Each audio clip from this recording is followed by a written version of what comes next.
SACC. Breaking news today.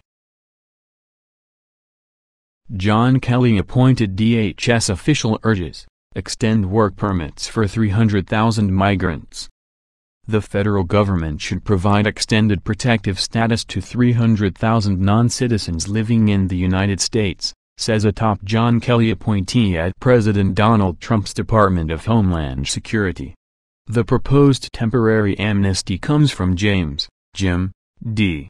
Nealon, the Assistant Secretary for International Affairs in DHS's Office of Strategy, Policy, and Plans, just as top officials debate whether to end the Temporary Protected Status (TPS) designations for nationals from 4 Central American countries, many of whom have benefited from status renewals for close to 2 decades.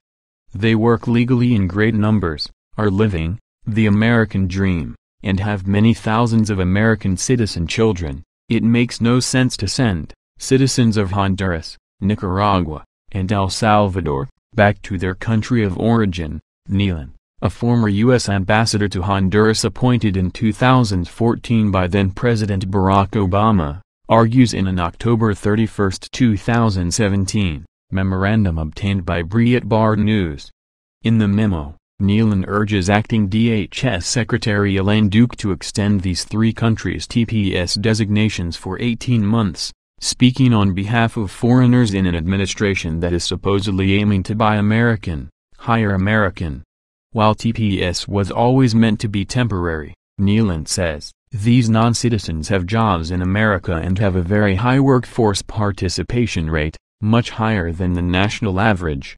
Nealon was appointed by former DHS Secretary and now White House Chief of Staff General John Kelly, having served within the U.S. Southern Command as civilian deputy to then-Commander Kelly and later as then-President Barack Obama's ambassador to Honduras.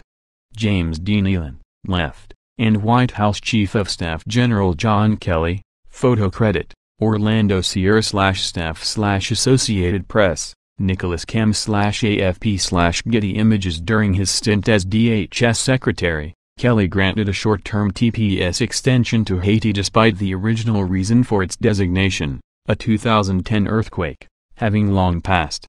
More than 58,000 Haitians already illegally present in the U.S. registered for TPS that year. Kelly also encouraged Congress to come up with a legislative fix to help those living in America with TPS.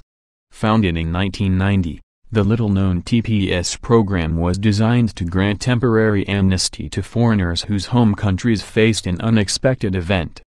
The Immigration and Nationality Act, INA, gives DHS the authority to decide which countries should receive this status so long as the countries meet certain statutory requirements: an armed conflict or civil war, an environmental disaster, such as an earthquake or hurricane, or an epidemic, or other extraordinary and temporary conditions that would make it unsafe for them to return home. Living in America or having an American job do not count.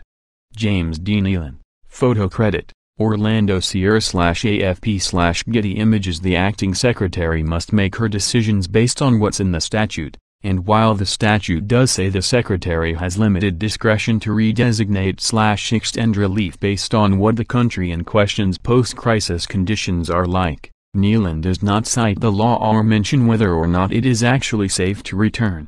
Nealon instead cites foreign relations considerations in his emotional appeal. For example, the influx of returnees for Nealon would put a huge burden on employment in home countries, something, he says, would be akin to working against ourselves.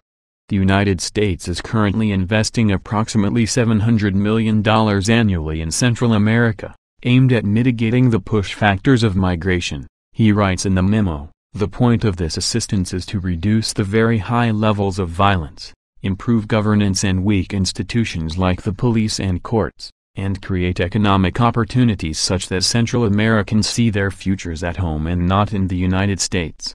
Much of this assistance is aimed, directly or indirectly, at improving the ability of these countries to reintegrate their citizens. The U.S.'s efforts to change these, what Nealon calls, dynamics on the ground have been very positive, but he warns there is still a very long way to go. first-tier economies are still not capable of creating sufficient job and opportunities for their young and growing populations.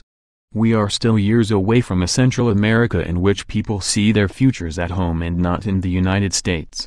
Nealon's letter directly contrasts with the State Department's conclusion that protected status is no longer justified for Central Americans and Haitians and appears to show Nealon's lingering ties with the region. DHS is expected to announce its final decisions Monday for the estimated 57,000 Hondurans and 2,500 Nicaraguans who have had protected status in the U.S. since 1998 following earthquake Mitch and whose TPS protections expire in January.